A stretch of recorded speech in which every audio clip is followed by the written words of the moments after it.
शांतीब्रह्म हरिभक्त पारायण भास्कर गिरीजी महाराज श्री क्षेत्र देवगड यांच्या शुभ हस्ते ध्वजारोहण सोहळा संपन्न. राहुरी तालुक्यातील पात्रे खुर्द येथील खंडोबा मंदिर मराठी शाळेजवळ आज सकाळी 10 वाजता शांतीब्रह्म हरिभक्त पारायण महंत भास्कर गिरीजी महाराज श्री क्षेत्र देवगड यांच्या शुभ हस्ते ध्वजारोहण करण्यात आलं. त्यानंतर पुण्यतिथी उत्सव, अखंड हरिनाम सप्ताह व ग्रंथराज ज्ञानेश्वरी पारायण सोहळ्याला त्यांनी भेट दिली. यावेळी महंत हरिभक्त पारायण भास्कर गिरीजी महाराज म्हणाले की संतांचे पायी हा माझा विश्वास, सर्व भावे दास झालो त्यांचा. या जगद्गुरू तुकोबारायांच्या वचनाप्रमाणे महाराजांच्या अंतकरणात संतांविषयी जो भाव होता तो त्यांनी आपल्या अंतकरणातला भाव लेखणीद्वारे प्रकट केला.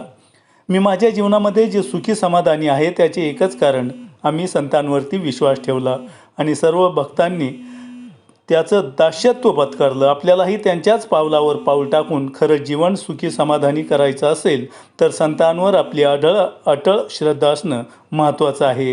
प्रत्येक व्यक्तीला सुखाची आवश्यकता आहे, परंतु ते का मिळत नाही ते गीतेने सांगितलं आहे. यावेळी भाविकांच्या हस्ते महाराजांचा सत्कार देखील करण्यात आला.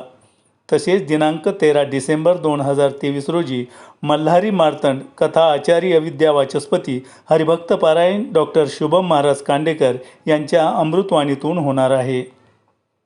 त्यासाठी पात्रे खुर्द व पंचक्रोशीतील भाविक भक्तांनी उपस्थित राहावे असे खंडोबा यात्रा उत्सव मंडळ व श्री क्षेत्र देवगड भक्त परिवार यांनी उपस्थित राहण्याची विनंती केली आहे.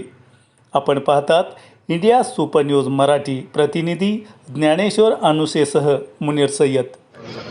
कुंडलिक वरदा पंढरीनाथ माऊली ज्ञानेश्वर जगद्गुरु श्री तुकाराम महाराज, सद्गुरु योगीराज तुकाराम बाबा, सद्गुरु माऊली महाराज, सद्गुरु गोविंद महाराज, सद्गुरु किशनगिरी बाबा, सद्गुरु काशीनाथ बाबा, सब संतन की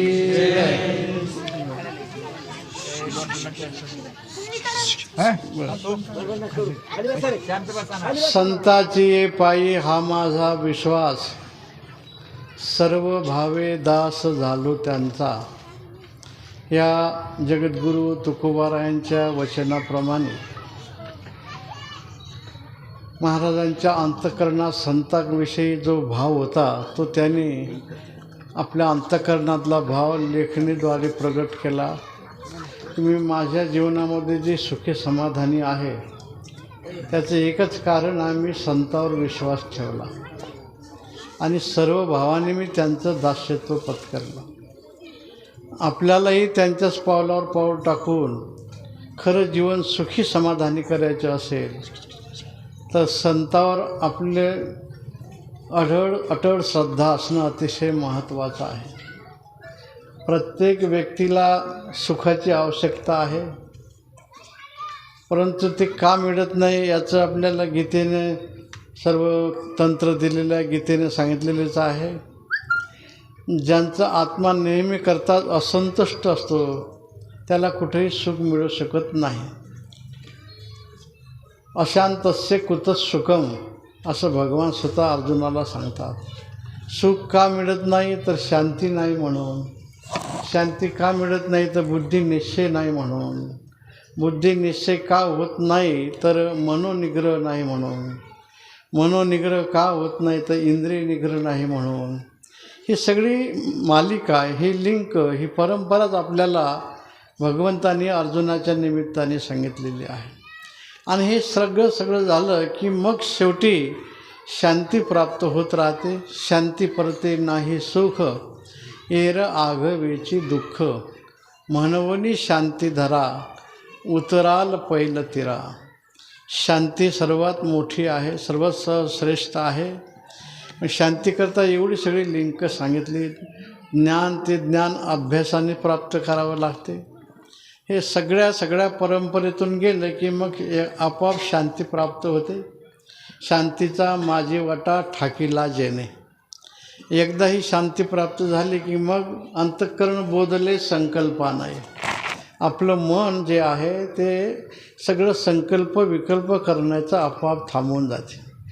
तर ही परंपरा तुकाराम महाराजांनी जसं आपल्याला सांगितलं की मी सुखी समाधानी शांत जे दिसतो याचं कारण एकच आहे की मी संतावर विश्वास ठेवला. आपला हा परिसर केवळ संत पूजक आहे, संतावर सर्वांची श्रद्धा आहे. हे सर्व वैकुंठवासी संत महंत आपण भाग्यवान. आता आपली अगोदरची पिढी त्यांचं दर्शन झालं आणि आताही सुद्धा विद्यमान पिढी पूजेने सर्व संतांची सेवा करून राहिलेले आहेत. योगीराज सद्गुरू वैकुंठवासी तुकाराम बाबा, माऊली बाबा, गोविंद बाबा, त्याच्यानंतर काशीनाथ बाबा आणि सर्व संत महंत यांचा कृपाशीर्वाद आणि ह्या परिसरामध्ये हे सर्व संत विभूती नेहमी करता आपल्या प्रेमाकरता येत होते. आणि त्यामध्येच पुन्हा आता खंडेरायाचाही उत्सव आहे, आता चंपाषष्ठी चालू आहे. हे दोन्ही उत्सव एकत्रच आहेत, थोडा अंतराने आहेत. हा आपला अखंड हरिनाम सप्ताह ब्रह्मलीन सद्गुरू नारायणगिरी बाबा, सद्गुरू काशीनाथ बाबा ह्या सर्व संतांचा कृपाशीर्वाद ज्यांच्या मार्गदर्शनाखाली आपला हा कार्यक्रम चालू आहे. मृदंगमणी पूजेने किसन महाराज पवार, आता पवार म्हटलं की माणसाला अगदी महाराजांच्या मुकुंद महाराज देवस्थानची सगळी जबाबदारी त्यांच्यावर आहे. आंबेजोगाईची स्वामीच्या मठाचे कार्यक्रम अधूनमधून असतात. आपल्याही परिसरामध्ये ते तेवढंच प्रेम देतात आणि त्यांना साथीला आपल्या सगळ्या या परिसरामध्ये खऱ्या अर्थाने संतांची सेवा ज्यांनी केली पूजेने आमचे राजाराम महाराज. आम्ही नेहमी सांगतो गोविंद बाबाचे डोळे म्हणजे राजाराम बाबा होते. नेहमी करता त्यांच्या सान्निध्यात राहिले, त्यांची सेवा केली, सदैव त्यांच्या खांद्यावर हात टाकून, संतांच्या खांद्यावर हात टाकून आपल्याला मागोवा घ्यावं लागते. पण त्यांचं भाग्य आहे गोविंद बाबा त्यांच्या खांद्यावर हात टाकून चालत होते. त्याचप्रमाणे वैकुंठवासी गणपत गुरुजी मालुंजेकर आणि ह्याच तिथीला गुरुवर्य वैकुंठवासी हैबत बाबा की ज्यांनी हा माऊलींचा पालखी सोहळा सुरू केला, त्यांची पुण्यतिथीचा हीच तिथी असल्यामुळं या तिन्ही संतांचा संगम या पुण्यतिथीच्या निमित्ताने या ठिकाणी झालेला आहे. हे आपलं या सप्ताहाचं 47वं वर्ष आहे. बरेच वर्ष झाले आम्ही इथं कीर्तनाकरता बरेच वेळ आलेलो आहे. त्यावेळेस रस्ते नव्हते एवढे, तर आता सगळ्या सुविधा झालेल्या आहेत. तेव्हा सर्व संत महंत आणि याच निमित्ताने ज्या संतांची या ठिकाणी कीर्तन सेवा झालेली आहे पूजेने मधुसूदनजी महाराज, आदिनाथजी महाराज, रघुनाथजी महाराज खटाने, आता हे तुकाराम बाबांची जबाबदारी सर्व त्यांच्याच श्री सर्व भक्तगणांनी टाकली. आणि मग आता आपल्याला खटाटोप करायचं काम नाही, आता सगळं आपले खटाने बाबा चालवतात, त्याच्यामुळे काही प्रश्नच नाही. आताच मागच्या वेळेस तुकाराम बाबाच्या पुण्यतिथीच्या त्या निमित्तानेच कार्यक्रम होता. शताब्दी मला सुवर्ण महोत्सवाच्या निमित्ताने पूजेने अमृताश्रम जे महाराज यांची कथा झालेली आहे. नंतर रघुनाथ बाबांचं कीर्तन झालं. रमेशानंद गिरीजी महाराज पूजेने किसन महाराज पवार, त्याचप्रमाणे प्रभाकर नाना झोलकर यांचाही कार्यक्रम होणार आहे. स्वामी प्रकाशानंद गिरीजी महाराज यांचाही कार्यक्रम होणार आहे. आणि काल्याचं कीर्तन उद्धवजी महाराज यांच्या काल्याच्या कीर्तनाने ह्या कार्यक्रमाची सांगता होईल. आणि हा कार्यक्रम झाला की याला लागूनच मला वाटते 2-3 दिवसाचा 8 दिवसाचा फरक आहे चंपाषष्ठीचा कार्यक्रम. या सर्व संतांच्या कृपाशीर्वादाने आपण खंडेरायाची यात्रा मोठ्या श्रद्धेने आनंदाने पार पाडणार आहोत. आता जेजुरी म्हटलं तर सर्वश्रेष्ठ आहे. आपल्या जिल्ह्यामध्ये कोरठाण आहे. ठिकठिकाणी खंडेरायाचे मंदिर. आपल्या नेवासाला सुद्धा आता नेवासा तर खंडेरायाची सासरवाडीच आहे, त्याच्यामुळे म्हाळसा मंदिर तिथं फार सुंदर झालेलं आहे. तिथंही कार्यक्रम असतो. खंडोबा आणि विठोबा काही भिन्न नाहीत. यो यो याम याम तनु भक्त श्रद्धयार्च्युतमिच्छति. भगवंतांनी सांगितलं की ज्या भक्ताची जशी श्रद्धा असेल, ज्या देवतेचे नाव घेऊन तो पूजा करत असेल, त्या देवतेच्या रूपाने मी संतुष्ट होतो, त्याला आशीर्वाद देतो. म्हणून खंडेरायाची पूजा करा, आणखीन कुठल्या देवतेच्या नावाने पूजा करा, शेवटी एकाच ठिकाणी ते जाते. खिशाला, अंगाला, सदऱ्याला अनेक खिसे जरी असले तरी एकाच माणसाच्या खिशात त्या सगळ्या वस्तू जात असतात. तसं तुम्ही कुठल्याही देवतेच्या रूपाने पूजा करा, खंडेरायाच्या नावाने येळकोट म्हणा, तर ते पांडुरंगालाच पोचणार आहे, सर्व विश्वनाथाला पोचणार आहे, ईश्वराला पोचणार आहे. आपल्याला कल्पना आहे, आमची सर्व संत मंडळी आहेत. एकदा जेजुरी आली सोहळ्यात की सगळी माणसं बस अहम वागा प्रेम वागा का अहम वागा सोहम वागा प्रेम नगरावारी मल्हार सावध होनी भजनी लागा देव करा करला लगेच माझ्या मल्हार. पहा आता शब्द कसा आहे, माझा विठ्ठल येऊला जेव्हा आणि माझ्या खंडेरायाची वारी असं म्हटलेलं आहे. माझं काही फरक काही नाही, म्हणून सावध झालं पाहिजे. सावध होऊन खंडेरायाचं भजन करा असं सांगितलेलं आहे. तुकाराम महाराज म्हणतात, सावध झालो हरीच्या आलो जागरणा. तसं सावध झालो आणि माऊलीच्या आलो पुण्यतिथीच्या कार्यक्रमाला. सावध व्हावं लागते. मग काही माणसं म्हणते आम्ही झोपलेले नाही, पण झोपल्यासारखे जायचे. आपल्या संस्कारावर, आपल्या संस्कृतीवर माणसं कसा दगड टाकून राहिले आणि याचा विसर पडावा म्हणून काय करून राहिलेत हे लक्षात येण्याकरता सावध झालं पाहिजे. आणि सावध होऊन मग अशा पुण्यतिथीच्या कार्यक्रमात आपल्याला सहभागी होऊन हे सगळं सावधानतेने सर्व काम करायचं आहे. म्हणून आमची वारकरी मंडळी अगदी सावध होऊन एवढं येळकोट करतात. खंडेरायात वरून सगळ्या त्या सिंहासनावरून उतरून पायऱ्या म्हणला तर 10 एकाच वेळेस खंडेराय उतरतात, वारकऱ्याच्या मेळाव्यात येतात आणि मग खंडेरायसुद्धा कोणाच्या रूपाने तिथे उड्या मारतात. तर असा खंडेरायाचा कार्यक्रम आपल्या ठिकाणी चालू आहे. अष्टगन, बुक्का, गुलाल आपण लावतो. भंडारसुद्धा त्याच्यात देवतोक आहे, तेव्हा भंडारा उधळायचा आहे आणि आपल्याला खंडेरायाचं भजन करायचं आहे. पण हे खंडेरायाची भक्ती, खंडेरायाची शक्ती काय आहे आणि खंडेराय कसे सगळे आपल्या सर्वामध्ये नटलेलं आहे हे कळण्याकरता आपल्याला कोणाच्या तरी मुखातून ऐकलं पाहिजे. नाही तर नुसतं येडकोट म्हणून जमणार नाही. तसं जर पाहिलं ना, तर येडकोट हा शब्द जरा वेगळ्या अर्थाने तयार झाला. ज्यावेळेस त्या रावणाने सगळे देव बंदीखान्यात घातले होते, काय बहादर माणूस होता पहा, 33 कोटी बंदीखान्यात घातले. अजून एवढं काही कोणी करणार नाही. आणि नुसतंच घातले नाही तर त्यांना सक्त मजुरीची शिक्षा. त्यांनी काम करायचं, नुसतंच राहायचं नाही. त्या सगळ्या देवाला कामं दिले होते, त्यामध्ये खंडेरायाला होतं. थोडी काय असं सांगतात आपले सर्व संत मंडळी, कळत नकळत काहीतरी झालं तर वेळूचा त्याने वापर केला म्हणून आपण येडकोट म्हणतो. आपला हा एक भाग झाला. परंतु खऱ्या अर्थाने येळू म्हणजे हा सगळे गाठी असतात त्याला, आणि त्या येळूच्या गाठी आपल्याला ह्या नष्ट करण्याकरता कुठंतरी कुटकुट पाडलं पाहिजे सगळं भक्तीचं. आणि ह्या गाठी सगळ्या संपल्या पाहिजे, वेळूच्या बांबूच्या गाठी सुटल्या पाहिजे. तर त्याला माणसं म्हणतात काय कूट पाडलं म्हणतात. कूट म्हणजे प्रयत्न, अट्टहास. म्हणून आपल्याला हे भक्तीचा अट्टहास करून आपले हे सप्तोपास तोडले पाहिजे.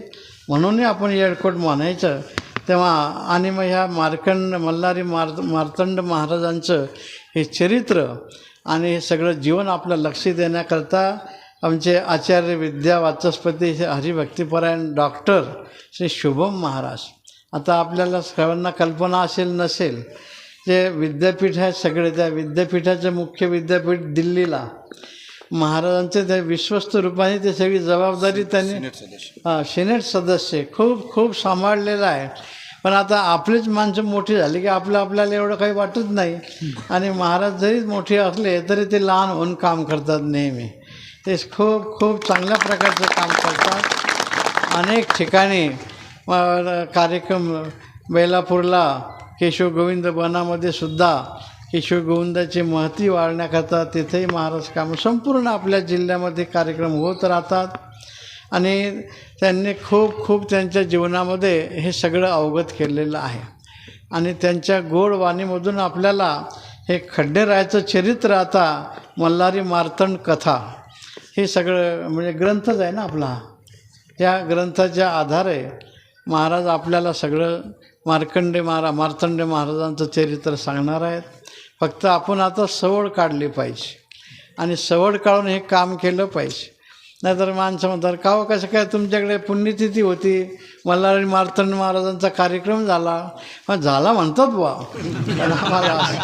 पण आम्हाला काही सवड नाही. मग तुम्हाला सवड कधी सापड? राम बोलो भाई राम. जिंदगी जब तक रहेगी फुर्सत न होगी काम से, कुछ समय ऐसा निकालो प्रेम कर लो श्रीराम असे. मनुष्य ताटेवर आल्यापासून ताटेवर जाईपर्यंत सवडच नाही.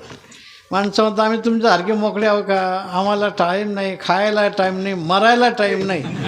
आता आमचे गुरुवारी धुंडा महाराज म्हणायचे, कधी कधी माणसं म्हणतात आम्ही तुमच्यासारखे मोकळं नाही. आपल्या परिसरात बाबा येत होते, पण गुरुवारी धुंडा महाराज म्हणायचे, माझ्या लक्षात आलं की मरण हे सवड काढून करावं लागते म्हणून. माणसं म्हणतात आम्हाला मरायला सवड नाही. मरायला सवड काढावं लागते का? जिथं असेल तिथून जावं लागतं. मृत्यून विचारी गुण दोष न म्हणे देश का विदेश. या मुलाबाळापासून दूर आहे, याला घरी जाऊ द्या किंवा काय पैशाची विल्हेवाट लावू द्या, असं कधी मृत्यू म्हणतो का? जिथं संपला तिथं असतो, त्याला घेऊन जात असतो. म्हणून ह्या सगळ्या सवडी आपण काढल्या पाहिजे. सवड का नसते, का मिळत नाही? तर आवड नाही म्हणून. तर आवड का नाही? तर सत्संग करत नाही म्हणून. आणि सत्संग का करत नाही? तर मन बेचैन आहे म्हणून, मन अस्थिर आहे म्हणून. मन स्थिर करण्याकरताच हे आपल्याला करावं लागतं. हा भक्तीचा खटाटोप आहे. अखंड हरिनाम सप्ताह, खंडेरायाची यात्रा, खंडेरायाची कथा, हे मन स्थिर होण्याकरता आहे. मंदिरं वगैरे हे निमित्त मात्र आहेत. मूर्तीला आपण हार घालतो, अभिषेक करतो, काय करतो. आता आपण ध्वजवंदन केलं, तिथं केलं, गुरुजींनी मंत्र म्हटलेला आहे. हा तर सगळं आपल्याला उपचार करावाच लागते. पण त्याचबरोबर आपल्याला ही देवता सर्वांच्या अंतःकरणात नटलेली आहे ही जाणायचं आहे. मग खरा अभिषेक आहे. आणि ती नटलेली देवता कथेने कळल, कीर्तनाने कळल आणि त्याच्या सेवेने कळल. भगवंताची सेवा कीर्तन कथा करणं हेही आहे, अन्नदान करणं हेही आहे, स्वयंपाक तयार करून घालणं हेही आहे, आणि उदक भरेने सुगंधेश झाडू मारणं ही सेवा आहे, पाणी वाळणं ही सेवाच आहे. अनेक प्रकारची सेवा आहे. तर ही सगळी सेवा करण्याकरता ही एक संधी असते अखंड हरिनाम सप्ताहाची. गेल्या 47 वर्षापासून आपण हे सगळं करून राहिलेले आहात. आपल्या पूर्वजांनी तेच केलं, आपण ते करून राहिला. आपली जी युवा पिढी आहे ती आपल्यापेक्षाही चांगल्या प्रकारचं करत राहील, कारण त्यांच्यावर संस्कार झालेले आहेत. वडिलांनी मुलाकरता इष्टीत मिळवलीच पाहिजे, नाही मिळवली तर हरकत नाही, पण मुलांना संस्कार दिले पाहिजे. ज्या मुलांना संस्कार दिले जातात ती माणसं शून्यातून सृष्टी निर्माण करतात, आणि ज्या मुलांना संस्कार नसतात ते सृष्टीचं शून्य केल्याशिवाय राहत नाही. म्हणून कमवून देता आलं तर चांगलंच आहे, नाही कमावून देता आलं तरी मुलांच्यावर संस्कार झाले पाहिजे. तर या अखंड हरिनाम सप्ताहाच्या निमित्ताने आपल्या या सर्व युवा पिढीवर हे संस्कार निश्चितच होणार आहेत आणि त्या संस्कारानेच ते पुढं जगणार आहेत. तेव्हा हरिभक्तिपरायण आदरणीय श्री शुभम महाराजांचं नाव चांगलंच आहे, सगळं शुभम आहे, शुभ आहे. काहीचं नाव बरंच, काहीचं नाव वाघ असते, काहीचं नाव काय असते, काय काय नावं असतात, पण महाराजांचं नाव शुभम आहे. त्यांच्या मुखातून आपण मार्तंड महाराजांची कथा ऐकून आपलं जीवन शुभ व्हावं, आपलं कार्य शुभ व्हावं. बऱ्याच वेळेस माणसं गुरुजीकडून पूजा करतात, मग संतांचा आशीर्वादही घेतात, परंतु एकच इच्छा असते, माझं बरं झालं पाहिजे, शेजारी मेला तरी चालेल. मग अशी इच्छा जोपर्यंत आहे तोपर्यंत तुमचं कधी 100% चांगलं होणार नाही. आपलंही बरं झालं पाहिजे, शेजाऱ्याचं बरं झालं पाहिजे, आपल्या गावाचं सगळं बरं झालं पाहिजे. गावाला गाव पुन्हा निर्माण करण्याकरता आणि अबाधित ठेवण्याकरता हे अखंड हरिनाम सप्ताह असतात. यात्रा उत्सव असतात. म्हणून आपण सर्व भाग्यवान मंडळी आहात. सद्गुरू योगीराज तुकाराम बाबांचा कृपाशीर्वाद घेऊन, गोविंद बाबा, काशीनाथ बाबा, सर्व संतांचा कृपाशीर्वाद घेऊन आपण ही परमार्थाची वाटचाल करून राहिलेले आहात. आणि आता आमची सर्व विद्यमान मंडळी, पवार महाराज असतील, राजाराम महाराज असतील, शुभम महाराज असतील, शेवट आपलेच लेकरं आहेत. पण लेकरं मोठे झाले याची आपण जाणीव ठेवणं हे महत्त्वाचं आहे. आणि आपण सर्व आमच्या युवा संतावर सर्व नेहमीकरताच कृपेचा आशीर्वाद देत असतात. आणि त्यांनी त्यांच्या जीवनामध्ये हे सर्व तत्त्व प्राप्त करून आपल्याला ते सुविचार देण्याकरता अधिकारी झालेले आहेत. पण त्यांच्या गोड वाणीमधून आपण हे सगळं स्वीकारत राहायचं, आनंद प्राप्त करून घेत राहायचा. आता सप्ताला सगळीच मंडळी येऊन राहिली. पावसाने विचार केला की आपणही हजेरी लावू. बघा आता काय, पावसाळ्यात हिवाळा, हिवाळ्यात उन्हाळा असं झालं. भगवान विचार करतात असा जिकडे तिकडे संकर आहे. धान्य संकर, फुलं संकर, भाजीपाला संकर. मग देवाने ऋतूचाही संकर करून टाकला. पावसाळ्यात पाणी नाही आणि आता मात्र नदीला पाणी आलं आणि वरूनही पाऊस येऊन राहिला. आता पहिल्यांदा पाऊस नाही म्हणून काही येत नाही ना, आता पाऊस आला तर तोंडाचा घास काढून जातं सगळं असं. पण काही काळजी करू नका, सरकार गंभीर आहे. सरकार सगळं आता खरं म्हणजे आता इथे कोणी नेते मंडळी असतील तर आम्ही माफी मागतो. गुरु केलं पाहिजे. किती संकट आले तर ते म्हणतात तुम्ही घाबरू नका, आम्ही खंबीरपणाने पाठीशी उभी आहोत. आता ठीक आहे, पण पाऊसच नाही पडला तर किती रेल्वेने पाणी आणणार तुम्ही? अतिवृष्टी झाली तर तुम्ही काय करणार? तुम्ही खंबीरपणाने उभा हे बरोबर आहे, पण त्याची प्रार्थना करा ना एकदा की वेळेवर आम्हाला पाऊस येऊ द्या, वाजवीपेक्षा जास्त येऊ देऊ नका. आणि नेत्याचे सगळं आतून काम होत राहायचं. आणि आमच्याकडून आमच्या गावाचं प्रेम, आमच्या गावात अनेक जाती धर्माचे माणसं आहेत, शेवटी आमच्या गावचे आहेत. आम्हाला आमची उपासना भिन्न भिन्न जरी ठेवायची असली तरी गाव मात्र भिन्न ठेवायचं नाही. गाव एकच आहे. अनेक चालीरीती आहेत. म्हणजे जिथं सप्ताह असेल तिथं आम्ही सहभागी झालं पाहिजे, जिथं आणखीन कुठले काही कार्यक्रम असतील तिथं सहभागी झालं पाहिजे. आणि असं सगळं होऊन आपल्याला गावचं गावपण असं अबाधित ठेवून त्याच्यातूनच देशाची जडणघडण निर्माण होत असते. देश अबाधित तर आपला धर्म अबाधित, आणि धर्म अबाधित तर माणसं सुखी समाधानी आपल्याला दिसतात. धर्म म्हणजे हिंदू, मुस्लिम, ख्रिश्चन, तै बळा किंवा मै बळा असं नाही संतांनी सांगितलं. खरा तो एकची धर्म, जगाला प्रेम अर्पावे. जगाला प्रेम देत राहावं, सगळं होत राहते. आणि आता अलीकडे थोडंसं का आपल्या काही मागणीकरता ज्या ज्या काही समस्या समाजामध्ये निर्माण झालेल्या आहेत, आपण बाबांना, योगीराज तुकाराम बाबांना, गोविंद बाबांना, खंडेरायांना प्रार्थना करू. यांच्याकरता ज्यांचा आताच गावगाव बोर्ड लागलेले आहेत, नेते मंडळीला त्रास व्हायला नको, पक्षालाही त्रास व्हायला नको, आणि त्या संघटनेमध्ये आणि त्यांच्याकरता जे काम करतात त्यांनाही त्रास व्हायला नको. म्हणून सांगू सगळ्या संतांनी अशी चाबी फिरवा की काम झालं पाहिजे. आणि हे काम सगळं होऊन सगळं ह्या कामामुळे राष्ट्राच्या संपत्तीची हानी व्हायला नको, लोकांची हानी व्हायला नको, जीविताची हानी व्हायला नको. हे कुठलीही हानी न होताना निर्विघ्नपणे पार पडावं अशी आपण प्रार्थना करूया. पारायण तर करायचं. आता आमचे महाराज पारायण करूनच राहिले. ज्ञानेश्वरीचं पारायण, गाथ्याचं पारायण, भागवताचं पारायण, खंडेरायाच्या ग्रंथाचं पारायण. पण याच्याबरोबर समाजाच्या सुखदुःखाचंही पारायण केलं पाहिजे. आणि हे जे सगळं चाललं आहे समाजाच्या सुखदुःखाच्या विचाराकरता चालू आहे. म्हणून तेही पारायण आपल्याला कधी कधी लक्ष घेऊन आणि ते निर्विघ्नपणे पार पडावं हीच आपल्याला प्रार्थना करायची आहे. आज ह्या निमित्ताने इथं आम्ही आलो. सगळ्यांच्या अंतःकरणातला हा भगवत भाव पाहून खूप खूप समाधान वाटलं, आनंद वाटलेला आहे. आणि आमचे सर्व विद्यमान संत मंडळी, या सर्व संतांना आम्ही नमस्कार करतो. आणि सर्व वैकुंठवासी संतांच्या चरणी नतमस्तक होऊन आपल्या सर्वांना वंदन करतो आणि शब्दास विराम देतो. ओम सर्वेत्र सुखीन संतु सर्वे संतु निरामयः सर्वे भद्राणि पश्यन्तु मा कश्चित् दुःखम् आपनुयात्.